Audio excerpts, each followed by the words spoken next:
Stop lying to yourself. Michael McLean, BrassBallsVideos.com. I'm an ex-pro hockey coach, ex-amateur championship hockey coach, turned 8-figure entrepreneur. If you would like a free copy of my brand new book, 5 Ways to Unfuck Your Life in the Next 30 Days, the link is below, BrassBallsVideos.com. You put in your email, I will send a digital copy of the book for free in the next 5 minutes. As soon as you put in your email, my free gift to you. It's a 22-page digital book. You can read it in one sitting, print it off. It's the 5 things I've used off and on over the last 25 years to get my shit together from time to time. My gift to you, the link is below. So stop lying to yourself. This was a message that I got from a mentor 25 years ago that I finally really started taking to heart only 10 years ago, and even more so over the last 5 years. But I gotta tell you, as a friend, that any area in your life that you're struggling in, and this has been my personal experience, any area of your life, whether it's your business, wealth, health, fitness, your marriage, your relationship with your kids, your grandkids, your level of peace of mind, whatever it is, contribution, giving back, if there's a certain area of your life that you are struggling with, I can tell you right now, dollars to donuts, that the reason you're struggling consistently in this particular area of your life is because you're continuing to lie to yourself. It's really that simple. I'll give you some of the ugly stories from my life to prove this point. I used to struggle in certain areas of my life, whether it was marketing, making money, health, fitness, alcohol, my relationship with my best friend Queen, my role as a father. I've struggled in every area of my life from time to time. So every time it was because I was lying to the man in the glass. And that's a harsh and difficult, accurate truth to take to heart. But the fact of the matter is, when I'm not getting the result I want in one of the areas of my life, health, wealth, relationships, business, it's because I'm not consistently showing up. I'm not consistently showing up in that area of my life. There's no other explanation for it. And we can listen to the cupcakes and the snowflakes and the victimhood and it's not your fault. But the bottom line is, if you can show up consistently every single day in an area of your life that you're struggling in, it's only a matter of weeks and months until you're starting to transform that area of your world. So if you're struggling in a particular area of your life like we all do, it's all about looking at the man in the glass, the man in the mirror, and saying to yourself, stop telling yourself stories. Stop lying to the man in the mirror, and stop, I like to say, negotiating with the process. There's never been a person I've worked with who didn't know exactly what they had to do to improve the problem. It's not an education problem. It's always an application problem. I work with highly intelligent, elite-driven, and generous men. That's what my brotherhood is about. Husbands, fathers, grandfathers, business owners. My guys like you never have any education problem. And if you don't know what to do, you can find out pretty quick on the World Wide Web. So education is never, ever part of the problem. The application is everybody's problem. When I was struggling with health and fitness and alcohol or marketing or my marriage. It was always an application problem, never an education problem. I knew the 2 or 3 things I had to do every day to build a marriage that was on fire. I knew. I just was lying to myself every day, making excuses, whining and complaining, and not showing up in these 2 to 3 things. That was it. That was all. When I was 23 pounds overweight and tired and fatigued and not showing up in the best shape of my life, it was because I was lying to the man in the glass. I'd get up every morning and I would say, I'm going to eat clean, I'm going to walk, I'm going to get to the gym, but I was lying to the man in the mirror because I had no intention of eating clean as the day went on. I'd skip my morning walk, I wouldn't go to the gym, I wouldn't lift. I was lying to the man in the glass. And there was a reason I was 23 pounds overweight. There was a reason I was tired all the time. My health wasn't my number one value. It wasn't my number one wealth. And the reason I was struggling with health and fitness is I was lying to myself and not showing up every day in that area. As soon as I stopped lying to myself and negotiating the process, it wasn't long until I dropped those 23 pounds over 4 to 5 months, started walking consistently, started drinking water, started getting to the gym, and I started showing up and the results followed. As soon as I dealt with the biggest liar in my life, me, the biggest liar in your life right now is yours. Yours relentless, you. And we negotiate with ourselves, we cut corners, we say we'll do it later, and it's all just part of the con job we do with ourselves. So whatever area of your life you're struggling in, it could be 1 or 2 areas. You're a high performance person, I know that. But we all struggle in 1 or 2 areas. I can use my example with my battles with boozing, with alcohol. I haven't drank alcohol now in 2 years since I gave myself the greatest birthday gift I could ever give myself, which was 2 years ago. I broke up with the poison of alcohol. It no longer belonged in my life. It no longer served me. Drinking alcohol is the behavior of the common man. So I wasn't interested in a common life. I wanted to build the world of my dreams. I wanted to live life on my own terms. Alcohol no longer fit with that identity. And it didn't fit for a long time. It was costing me time. It was costing me money. It was costing me my health. It was costing me my focus. And then finally, after years and years of lying to the man in the glass, well, I'm going to quit for 30 days, which I did. I'm going to quit for 90 days, which I did. I'm going to quit during the hockey season, which I did. I'm going to quit until we win a championship.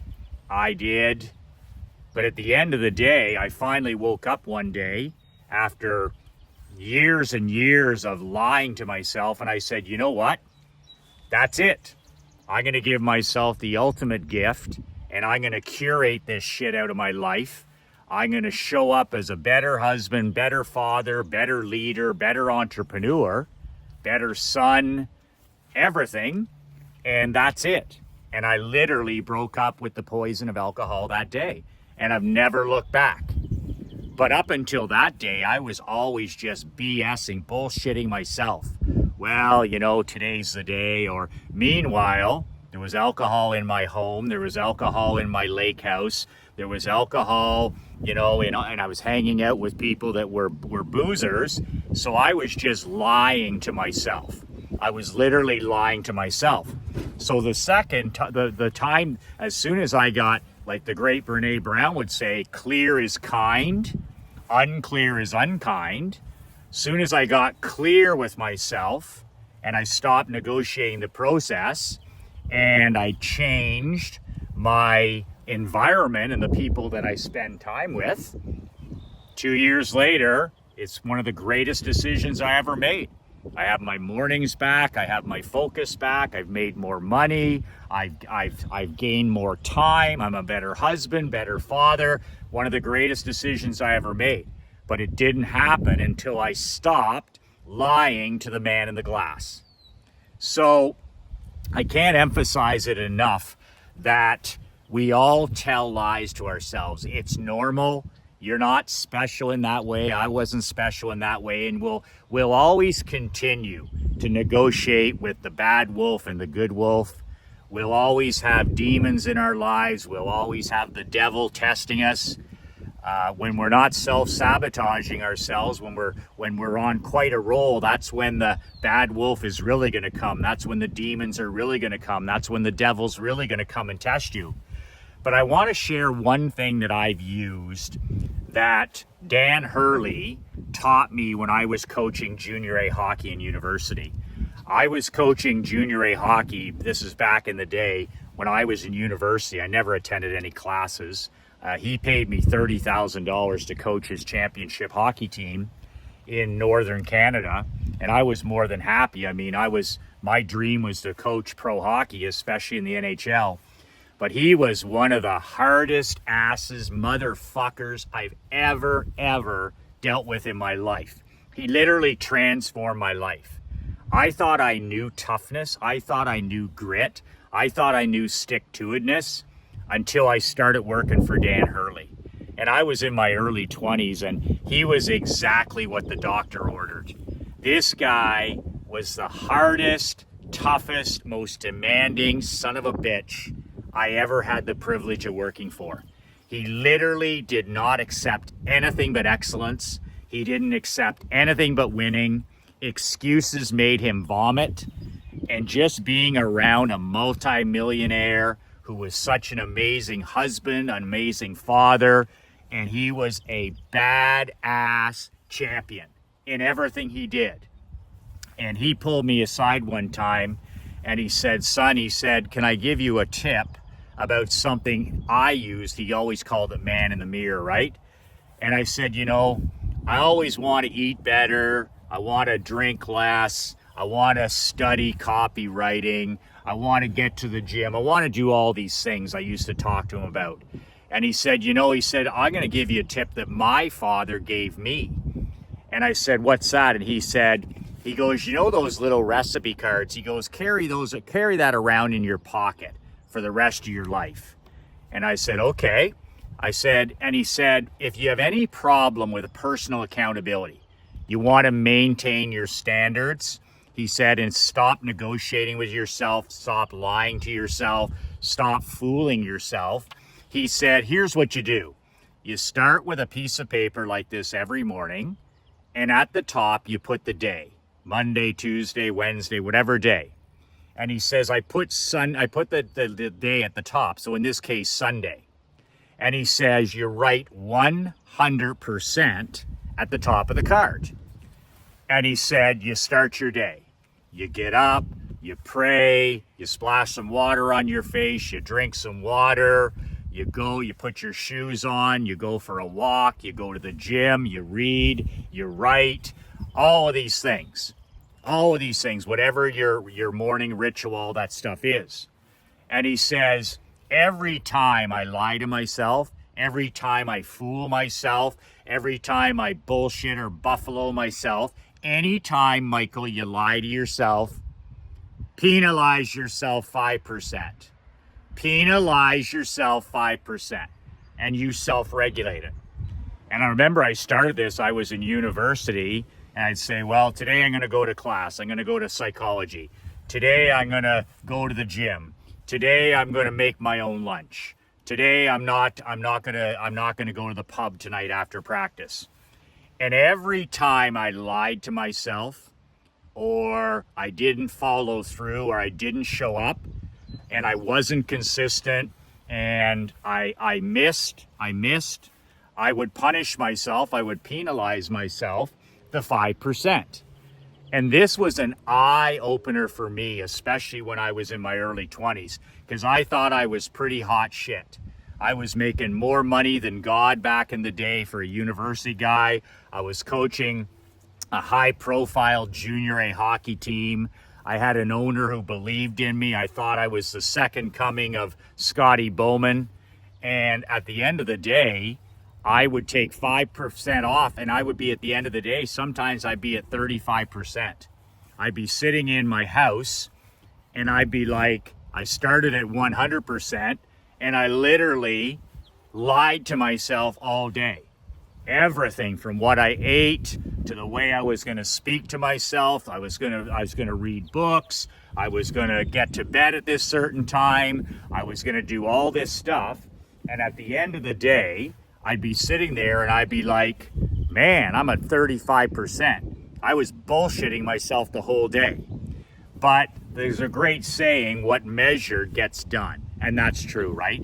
Whatever you measure in your life becomes a priority and it gets done. So I started measuring my lying to myself. I started actually measuring, the man in the glass behavior. And it was amazing because all of a sudden, 35% at the end of the day became 45, then 50, then 60, then less 75, 80%. And every day I'd carry a different card in my pocket. And at the end of the day, I'd sit down and I'd take inventory of my life. And I would take massive pride in getting 90%, 95%. I never really admittedly got to 100. There was always something. I cut a corner at the gym, or I went to the pub with my friends, or I slept in, or I didn't get to bed on time, or I didn't call my mom and dad. There was always something. We're mistake-making machines. But man, oh man, that accountability of that card, which I still do today, is just massive. Monitoring your personal behavior. Literally putting a microscope on your own BS. And man, that Mr. Hurley, that changed my life. And it opened my eyes to how much lying I was doing to myself. I was setting goals for the day that I had no intention whatsoever of accomplishing them. And it gave me better focus on things that, okay, instead of 15 things today, here's a power 5. And that's where I started doing the Andy Frisella Power 5 list every day. Instead of 20 things or 15 things, I never allow myself to have a written list, and I have a written list every day, of no more than 5 things. I don't care if I've got a mastermind, I don't care if the world's coming to an end, 5 things, and it's called the Power 5 list. And usually my list has 3 to 4 to 5 things: walking, reading, writing, and then 2 activities, 2 things that I have to do, but that's it. Never more than 5. And in the event that I don't get one of them done, I just add it to my Power 5 list the next day. But less is more. Less is more. So instead of bullshitting myself and lying to the man in the glass and saying, I'm going to do these 12 things today, this piece of paper helped me realize that even if I'm the most productive guy I know, these are the 4 things I really have to do. These are the 3 things I really have to do. And if I get these 2 or 3 or 4 or 5 things done, it was a massive day. And then all the little stuff takes care of itself. If I walk, if I get my road work in, if I get my reading in, if I get Operation Money Suck in, if I get a training in at the gym, if I get my date night in on the Wednesday night, I've won the day. I've won the morning, I've won the first hour, and I've won the day. And I showed up. And then as soon as I stopped lying to myself, as soon as I stopped lying to the man in the glass, it made me show up more consistently. And as I showed up more consistently, these areas of my life, health, wealth, relationships, all of a sudden, those areas gradually started to improve as well. That is a master class into how to stop lying to yourself, how to stop negotiating the process, and how to start building those areas of your life that we all struggle in. I hope you take that to heart. I hope you'll download a free copy of my book below, 5 Ways to Unfuck Your Life, in the next 30 days. It won't take you 30 days, but print it off and take it seriously and read it and study it and share it and let me know your thoughts. The link is below, brassballsvideos.com. That's it for me today. 2 words that changed my life, 2 words that'll change yours. Be relentless.